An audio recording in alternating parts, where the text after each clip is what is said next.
Hey, good morning. Thank you for starting your week with us. It's a Monday in October, so you know what that means. A lot to get into here on First Take, especially today. We're all here in studio. Skip Bayless, Stephen A. Smith. I'm Molly Karam. Good morning, everybody. Good morning. How y'all doing? I'm going to shake your hand now because I got an idea. I won't want to shake it in a couple of minutes. I can't let you. You can't? Because I don't want you to get sick. You know I'm mother. Oh, you're sick? Exactly. Oh, I could have gotten you sick, but I looked out. And I didn't do that. You got me sick enough last night. Appreciate that. But yeah, with those tweets. Yeah, I cannot promise, even on a day like today, that I'm not going to make you sick. Because I must tell you, I am looking forward to today's show, especially with this subject. Well, I shouldn't say especially. This comes second today. The stage is yours. But I can't wait for this one either. All right, gentlemen, let's do it. The Cowboys losing the Superdome in overtime thanks to C.J. Spiller's 80-yard TD reception. Stephen A. Smith, what happened to those Cowboys? I mean this affectionately. I want to make sure we all understand that I certainly don't wish, physical harm on anybody when I'm making jokes about the Dallas Cowboys in the interest of just making sure we get that out the way. When I call them an accident waiting to happen, I'm just saying what can go wrong will go wrong. I don't wish any harm on anybody. I don't wish Sean Lee to go down yet again with concussion issues. I don't wish Lance Dunbar to be out with an ACL and an MCL injury and probably out for the year. I don't wish bad things on the Dallas Cowboys in that regard. But I will acknowledge to you that when they lose, and they seem to reinvent ways to pull it off that way, it is somewhat comical to see, Skip Bayless. I'm thinking about a Dallas Cowboys team, Skip Bayless, that was, 91 yards away. They were 7 points down, and you had a backup quarterback in Brandon Weeden that needed to sit up there and drive this team down the field. I reminded you that it was the Saints. I did pick the Cowboys to win this game. You accused me of jinxing them. And you did. And I will openly confess that that's exactly what I did, and it's a beautiful thing to realize. I didn't wish to jinx them in that way where the injuries were taking place, but I did wish to jinx them in terms of the outcome. I'll openly confess that.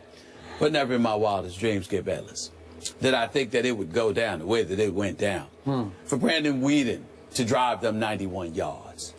You understand? To connect with Williams on that TD pass in the right corner. To connect with him on a 24-yard pass before that, if I remember correctly. Cole Beasley and him hooked up on a 17-yard pass. Jason Witten and him hooked up on like a 29-yard pass. All of this went on in the same drive where Brandon Weeden, who had a relatively pedestrian game, didn't make any turnovers, but at the same time, there was nothing great about him up to this point.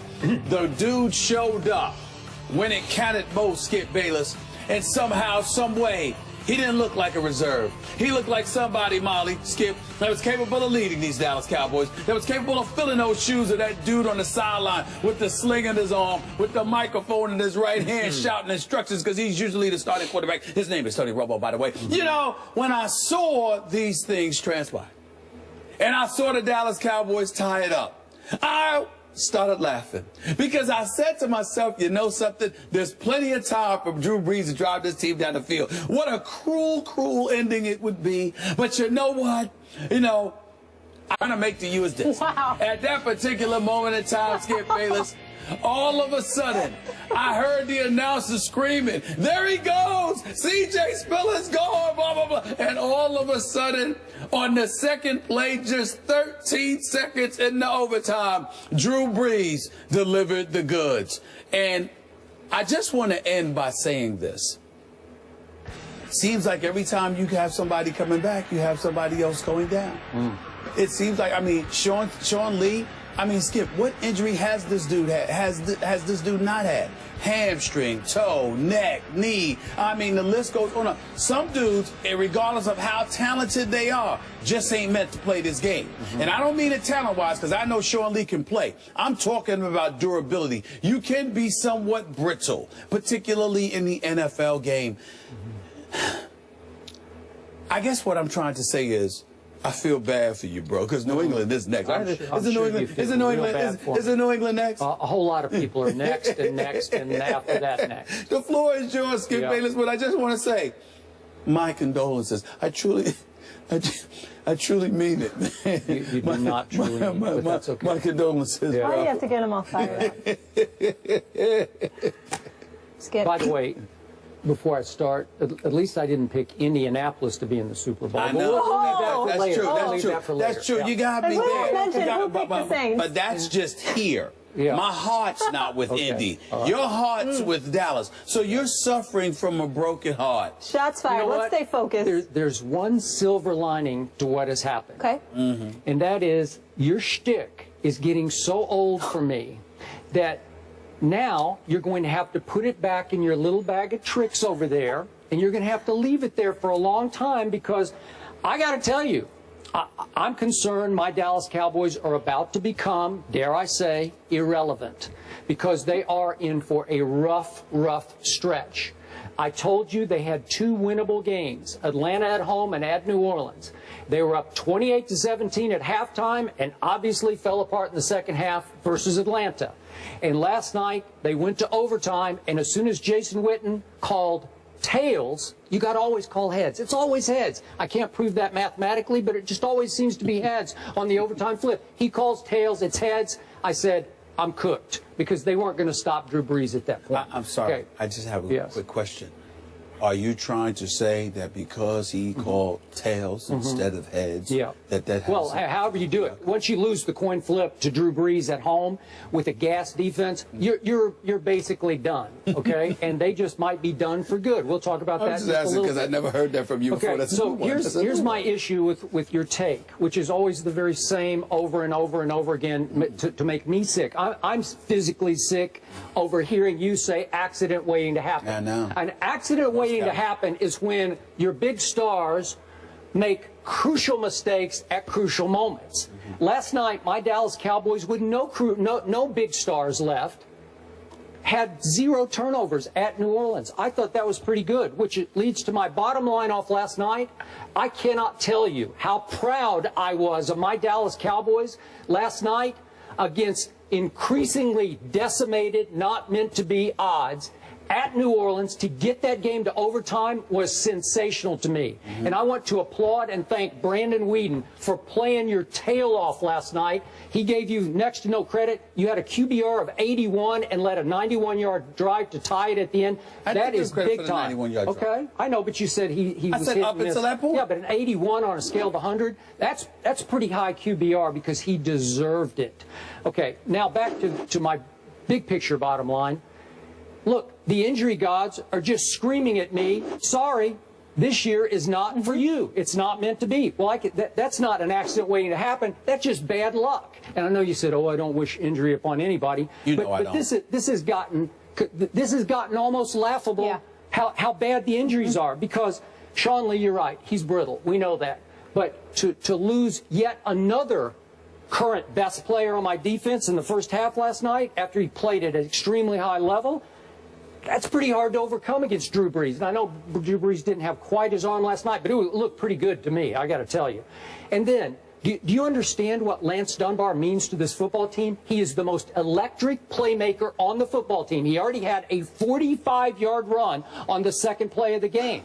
And he tries to make a play from 8 yards deep in the end zone and completely obliterates his knee on the tackle, and he's lost on the opening kickoff of the second half. And I was like, to quote the great Don Meredith, turn out the lights, the party's over. But guess what Brandon Weeden did 2 series later? Wait a second. He goes bombs away to Bryce Butler, and I tried to tell you when they acquired him, he can fly. He's 6'3", you know, he's a stud. He just needed to figure out how to play. And here he is, bombs away. And guess what happens? He gets hurt. He pulls his hamstring on this play. I thought he was going to score, and he couldn't go anymore, so he just stepped out of bounds. He should have scored. Well, that would have made it 17-10. That would have given me a little more cushion than 13-10, because, of course, they coughed at that point and ended up with a field goal. Well, 17-10 might have put a little more pressure on you and the Saints at that point. So then, my quarterback obviously leads the drive. Game is tied. Their kicker did miss a field goal, but we gave them, with 12 men on the field, we had just given them a field goal a little early in the game, so I thought that was a wash. Then Jason Witten lose the overtime flip, and guess what happens on the first play of overtime, one that you omitted? Andrew Getchgar, who is my backup to Sean Lee, backup linebacker, gets picked on the play. I don't know if we have that one. He gets picked and just gets hammered. And he limps off the field. Okay, now you have to throw Damian Wilson, your third-string rookie linebacker, back into the game. He's a nickel linebacker. And you have to say, on the fly, who do you have? Who do you have? Oh, wait a second. I'm supposed to cover...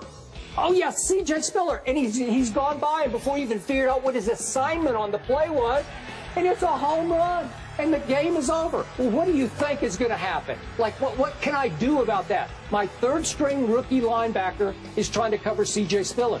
That's just the injury god saying, I'm sorry.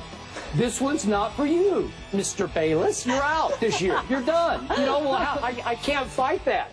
Tell me what I'm supposed to do.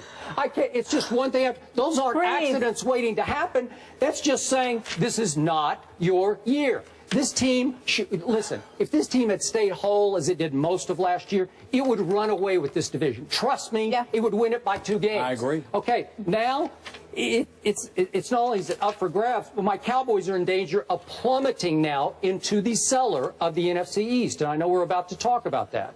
Well, I appreciate your passion, and I'm definitely touched by you know, just the way you chronologized everything and pointing out the plethora of injuries that have taken place with the Dallas Cowboys. But I'd like you to keep in mind, and I'd ask you to keep in mind, Skip Bayless, that when I say that the Dallas Cowboys are an accident waiting to happen, I don't just leave that statement out there.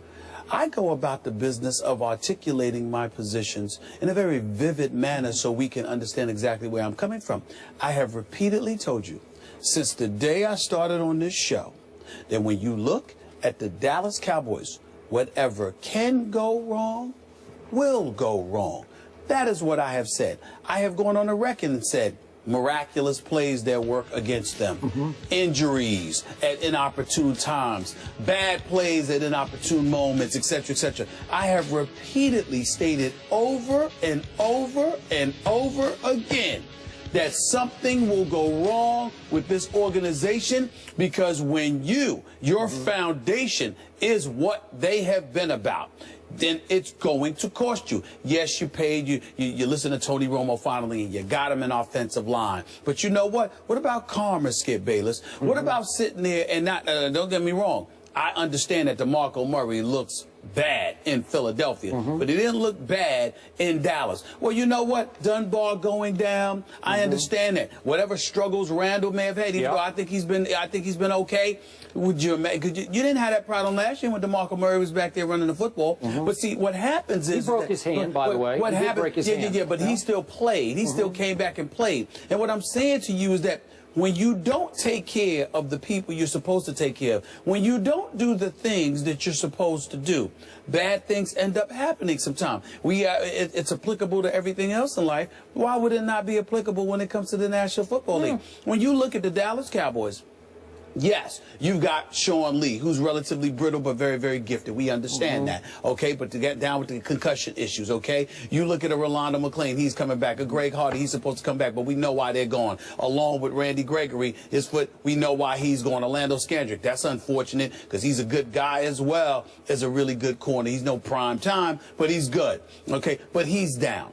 I'm just looking at it from the perspective of there was so much that went right with this team last year. All you had to do was be about the business of standing pat and coming back and going for it. But it's more hype, more bluster, more whatever you want to call it.